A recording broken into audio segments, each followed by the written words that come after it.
Hello everyone, welcome back to my YouTube channel. In this video I am going to explain our topic, English grammar topic, that is voice. This is very important topic for our exam point of view.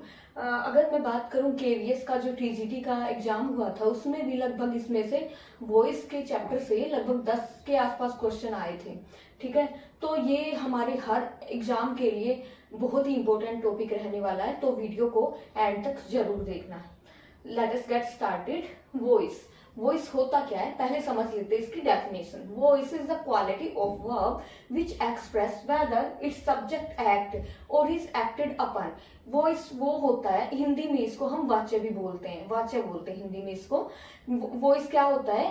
Quality of verb which express, एक verb की quality होती है जो ये दर्शाती है कि इसका सब्जेक्ट काम कर रहा है, कोई भी काम हो वो इसका सब्जेक्ट कर रहा है या सब्जेक्ट के ऊपर कोई काम हो रहा है. ठीक है, there are two types of voice, active voice and second one is passive voice. Passive voice. There are some rules of changing active voice to passive voice. Before going to the rules, take one example. Active voice. अब active voice क्या होता है? When we express an idea giving importance to the doer, the sentence is written in active voice. जब हम कोई sentence होता है उसमें डूअर की इंपॉर्टेंस होती है तो वो सेंटेंस लिखा होता है हमारा एक्टिव वॉइस में. Let us take an example. She is singing a song. Now this is the example of active voice and passive voice. यही एक सेंटेंस है, इसी को हम पैसिव वॉइस में चेंज करेंगे और समझेंगे कि पैसिव वॉइस क्या होता है. When we express an idea giving importance to the verb, not to the doer, the sentence is written in passive voice. तो सेंटेंस किस में होता है? जब हम उसमें डूअर की कोई इंपॉर्टेंस नहीं होती है तो वो सेंटेंस क्या होता है? पैसिव वॉइस होता है. ठीक है, तो अब यही सेम सेंटेंस अगर मैं पैसिव वॉइस में लिखूं तो क्या क्या रूल्स होते हैं हम उनके बारे में जान लेंगे. फर्स्ट, पहले देखो इस सेंटेंस को हम अलग अलग कैटेगराइज करते हैं कि जो सी है वो क्या है हमारा इस सेंटेंस का सब्जेक्ट है. ठीक है, इज प्लस में वर्ब की फर्स्ट फॉर्म प्लस आईएनजी, ये क्या है हमारा हेल्पिंग वर्ब और उसके साथ वर्ब की फर्स्ट फॉर्म प्लस आईएनजी लगा हुआ है. ठीक है, ए सॉन्ग, ये क्या हो गया हमारा ऑब्जेक्ट हो गया. आई होप इतना आपको समझ आया होगा. अब हमें जब वॉइस को हम चेंज करेंगे, एक्टिव वॉइस को पैसिव वॉइस में चेंज करेंगे, तो रूल नंबर 1 वो क्या होगा कि हमें ऑब्जेक्ट को सब्जेक्ट बनाना होगा और सब्जेक्ट को ऑब्जेक्ट बनाना होगा, वाइस वर्सा. ठीक है, object to subject and subject to object. तो यहाँ पे हम लिख देते हैं a song. Is that clear? अब इज प्लस वर्ब की फर्स्ट फॉर्म प्लस आईएनजी, ये किस में चेंज होगा? एक और रूल है जो कि बहुत ही इंपॉर्टेंट है, उसमें गांठ बांध लो कि always we use verb third form in passive voice. हमेशा पैसिव वॉइस में हम वर्ब की थर्ड फॉर्म ही यूज करेंगे. ठीक है, अब जो टेंस के रूल्स हैं उनके अकॉर्डिंग जो इज एम आर है वो हमारा चेंज हो जाता है. Is am are plus being में उनके बाद बीइंग लग जाता है. तो ये जो हमारा सेंटेंस है इसमें हम यही करेंगे कि इज के बाद क्या लगाएंगे? Is am are plus being. ठीक है, तो ए सॉन्ग के अकॉर्डिंग अब हमें देखना है कि ये जो ऑब्जेक्ट है हमारा सब्जेक्ट बन गया. अब ए सॉन्ग हमारा जो सब्जेक्ट बन गया है, अब इसमें हमें देखना है कि ए सॉन्ग के अकॉर्डिंग यहाँ पे इज का यूज होगा, एम का यूज होगा या फिर आर का यूज होगा. तो यहाँ पे हम लिख देते हैं क्योंकि ये है सिंगुलर, इसके साथ हमने इज का यूज कर लिया. ए सॉन्ग इज बीइंग. अब सिंग की थर्ड फॉर्म सिंग, सेंग, संग, SUNG, ये क्या होगी? थर्ड फॉर्म होगी. Always we use verb third in passive voice. तो क्या आ जाएगा? A song is being sung, SUNG, संग. अब नेक्स्ट, जब हम सब्जेक्ट को ऑब्जेक्ट बनाएंगे ना तो उस जो न्यू हमारा ऑब्जेक्ट होगा, अब जो न्यू ऑब्जेक्ट होगा उससे पहले हम क्या यूज करेंगे? बाय का यूज करेंगे. By, B by by. ठीक है, अच्छा अब जो सी है ये तो हमारा सब्जेक्टिव केस हो गया. ठीक है, एक केस होता है प्रोनाउन में, आपने पढ़ा होगा कि एक तो सब्जेक्टिव होता है, फिर पॉजेसिव होता है, फिर ऑब्जेक्टिव होता है. तो उसमें क्या होता है? सी किस में चेंज होता है? सी, हर, हर. तो यहाँ पे हमें जो ऑब्जेक्टिव, क्योंकि as a object she use होगा, तो हम यहाँ पे किसका यूज करेंगे, हम यहाँ पे ऑब्जेक्टिव केस का यूज करेंगे। ठीक, यहाँ पे आ जाएगा बाय हर एंड लास्ट में फुल स्टॉप। अब एक चीज और, अगर यहाँ पे मैंने नाम लिखा होता किसी का, मानो सीता नहीं, सीता की सॉरी सी नहीं, सी की जगह पे मैंने सीता लिखा होता, तो वहां पे डायरेक्ट ये नेम आ जाता by Sita. But here is written pronoun, so we change this pronoun to objective case, और सी का क्या बन जाएगा, हर बन जाएगा।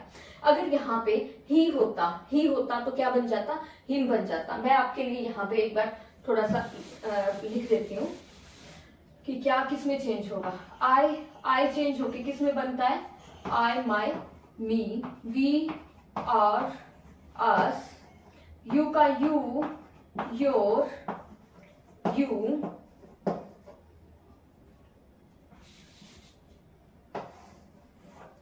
सी, her, he, his, him, they, their, them, it, its, it। ठीक है, तो ये हो गए हमें। अगर ये वाले जो दिए होंगे हमें, तो हमें चेंज करके और ऑब्जेक्टिव केस में चेंज करने होंगे। Is that clear? अब आगे चलते हैं। अब कुछ रूल्स होते हैं टेंस के, कि कौन सा टेंस किस में चेंज होता है, कैसे क्या होता है, तो वो मैं आपको बता देती हूँ। उसके लिए मुझे एक बार ये बोर्ड क्लीन करना पड़ेगा।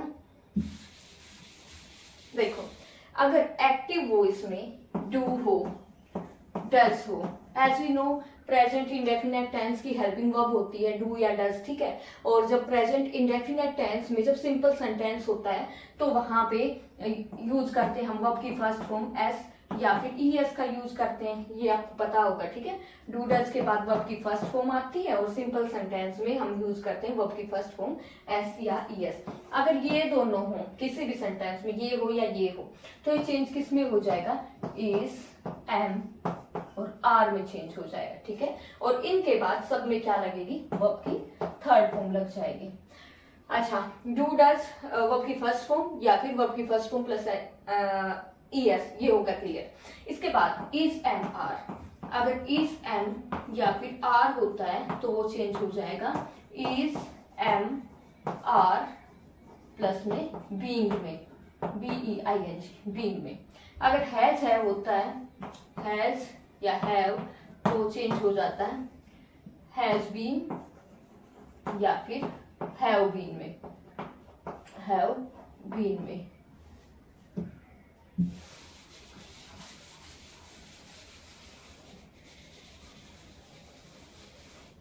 अगर डिड होता है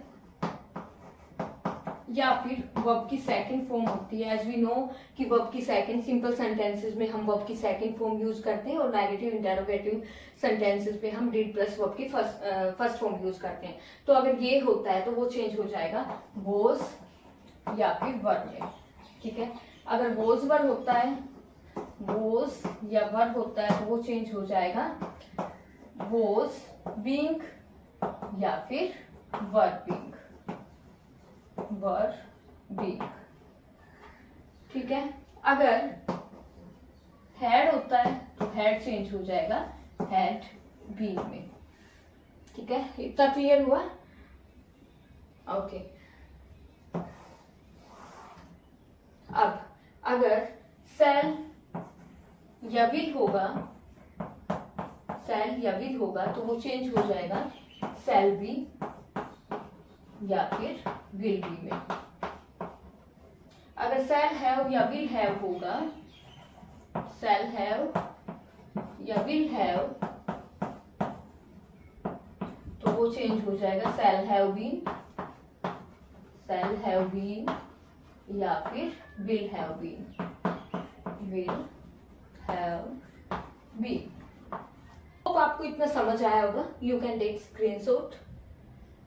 अब मूव ऑन करते हैं आगे, कुछ और एग्जांपल्स लेके और अच्छे से समझ लेते हैं। वॉइस में भी कुछ अलग अलग टाइप के सेंटेंसेस होते हैं। जैसे देखो भाई, एक तो सिंपल सेंटेंस हो गया, वो मैंने अभी चेंज किया।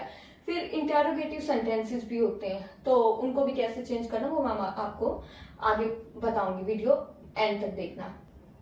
इंपेरेटिव सेंटेंसेस भी होते हैं, फिर वो सेंटेंसेस भी होते हैं जिनमें दो ऑब्जेक्ट दिए गए हो। पहले हम लेते हैं सिंपल सेंटेंसेस वाले ही कुछ एग्जांपल्स लेते हैं, जैसे they have played cricket.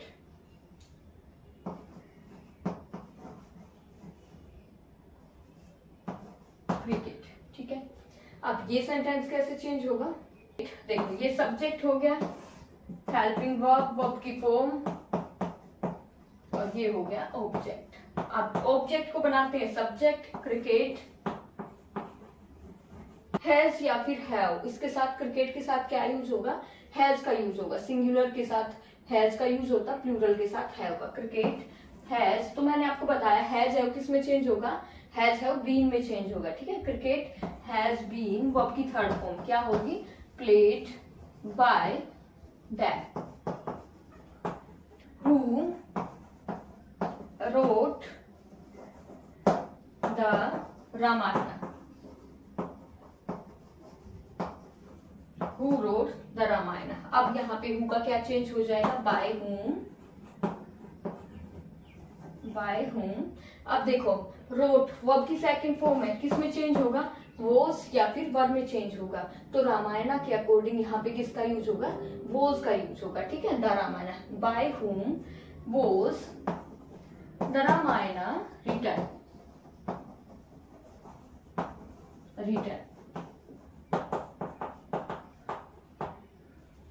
Next example, why have you broken the plate? ये भी कौन से सेंटेंस का एग्जाम्पल है, इंटेरोगेटिव का ही एग्जाम्पल है। तो यहाँ पे why का क्या यूज होगा, why का why यूज होगा, why have you broken the plate. अब देखना है कि ये जो ऑब्जेक्ट है ये सब्जेक्ट बन के आएगा द प्लेट, तो देखो द प्लेट के साथ क्या यूज होगा, हैज का या हैव का। वाई हैज, हैज और हैव किस में चेंज हो जाएगा, हैज हैव बीन में। Why has the plate, the plate been, verb की third form broken by you, क्योंकि यू का क्या बनता है, यू, योर, यू ही होगा ऑब्जेक्टिव केस, ठीक है। तो एक चीज सीखी हमने कि क्वेश्चन मार्क सेंटेंसेस में अगर यहाँ पे WH फैमिली का हु होता है तो उसको हम चेंज कर देते हैं बाय whom में, और अगर यहाँ पे और WH फैमिली के कुछ और वर्ड्स हैं तो हम डायरेक्ट वो सेम टू सेम वर्ड लिखेंगे वाई। अब हैज हैव है तो किस में चेंज हो जाएगा, हैज हैव बीन में, और जो न्यू हमारा सब्जेक्ट रहेगा उसके अकॉर्डिंग ही हमें यहाँ पे हेल्पिंग वर्ब का यूज करना है। Why has the plate been broken by you, और लास्ट में sign of interrogation question mark, ठीक है। अब आपको ये समझ आया होगा। अब और ज्यादा प्रैक्टिस हम एक अलग से सेशन लेंगे प्रैक्टिस का, उसमें हम और प्रैक्टिस करेंगे। तो चलते हैं अब नेक्स्ट टाइप के सेंटेंसेस पे। Two objects,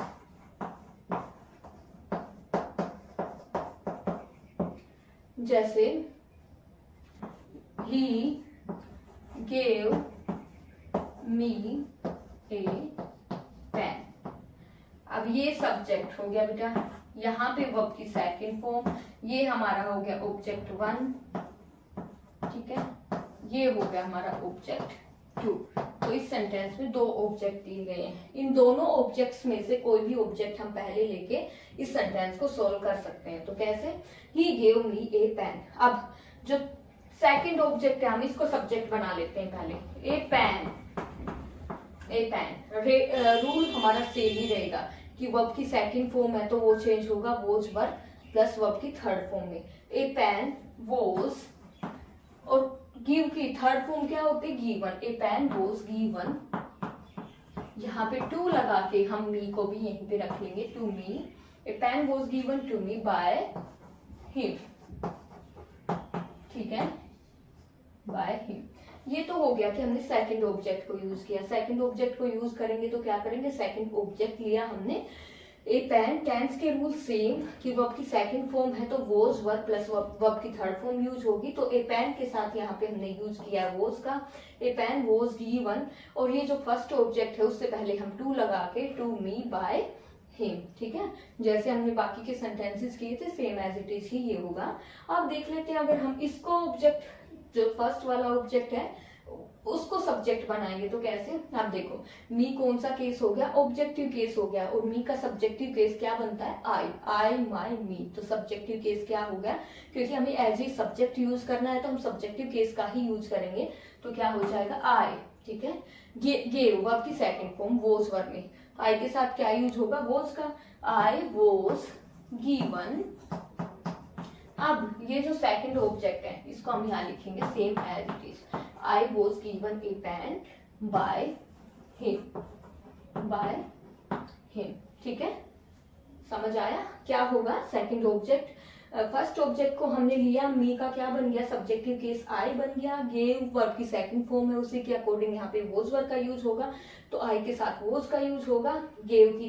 gave second form है, इसकी थर्ड फॉर्म क्या होती है, given, I was given a pen, जो सेकंड ऑब्जेक्ट है एज इट इज हमने लिख दिया, और जो ये न्यू जो हमारा सब्जेक्ट है जो कि ऑब्जेक्ट बनेगा, इससे पहले हमें किसका यूज करना, बाय का ही क्या है, सब्जेक्टिव केस है, और इसका ऑब्जेक्टिव केस क्या बन जाएगा, हिम बन जाएगा। समझ आया हो तो वीडियो को पॉज करके दोबारा से देखें तो आपको जरूर समझ आ जाएगा। नेक्स्ट एक और एग्जाम्पल ले लेते हैं, सी teaches us English, she teaches us English। आप देखो वही same as it is, subject verb की फर्स्ट फॉर्म SIES, अच्छा ऑब्जेक्ट, फर्स्ट ऑब्जेक्ट हो गया, ऑब्जेक्ट हो गया सेकंड। अब एक बार ना पहले आप खुद से इसको सोल्व करके देखो, मैं आपको फिर बताऊंगी। एक बार वीडियो पॉज कर लो और खुद से इसको सोल्व करके देखो, आंसर फिर मैं यहाँ पे लिख रही हूँ। तो चलो आप इसको चेंज करते हैं पैसिव वॉइस में। पहले हम सेकंड ऑब्जेक्ट को सब्जेक्ट बना लेंगे, इंग्लिश। अब इंग्लिश टीचेस वर्ब की फर्स्ट फॉर्म SEIS किस में चेंज होगा, इज MR में, ठीक है। तो इंग्लिश के अकॉर्डिंग यहाँ पे क्या आ जाएगा, इंग्लिश इज, और वर्ब की थर्ड फॉर्म क्या होती है, टीच की, taught, TAUGST, English is taught, और टू लगा के हमें अस को सेम टू सेम लिख देना है फर्स्ट ऑब्जेक्ट को, ठीक है, टू अस और बाय हर। अब इसी तरह से हम जो फर्स्ट ऑब्जेक्ट है इसको सब्जेक्ट बना के चेंज करते हैं, तो us, we, our, us objective case है, इसका सब्जेक्टिव केस क्या बनेगा, वी बनेगा, वी। अच्छा, वी के अकॉर्डिंग इज MR में से क्या यूज होगा बेटा, जब प्लूरल है तो प्लूरल ही तो हेल्पिंग वर्ब यूज होगी ना, वी आर, वर्ब की third form, we are told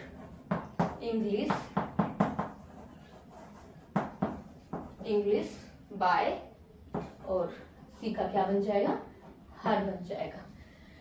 तो एक बार फिर से देखो, अगर ऑब्जेक्ट टू हमने वो सेकंड ऑब्जेक्ट लिया है तो हम डायरेक्ट वो ऑब्जेक्ट यहाँ पे लिखेंगे इंग्लिश, यहाँ पे देखेंगे इंग्लिश इज, टीच की थर्ड फॉर्म क्या हो जाएगी, टोट हो जाएगी, और यहाँ फर्स्ट ऑब्जेक्ट, अगर आप सेकंड ऑब्जेक्ट को सब्जेक्ट बना रहे हो तो जो फर्स्ट ऑब्जेक्ट है उससे पहले टू लगा देना, टू लगा के सेम एज इट इज लिख देना, टू अस, और फिर बाय हर।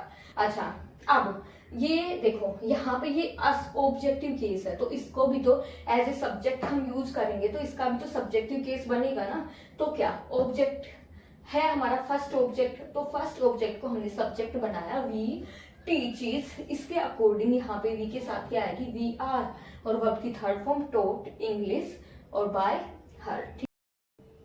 तो गाइज आज के लिए इतना ही काफी है, मिलते हैं नेक्स्ट वीडियो में, तब तक के लिए बाय बाय, टेक केयर। अगर आपको मेरी वीडियो पसंद आई हो तो आप लाइक शेयर सब्सक्राइब करना मत भूलना, और लास्ट में अगर ना कुछ समझ आया हो तो आप कमेंट बॉक्स में मुझसे कुछ भी डाउट हो तो you can ask me in the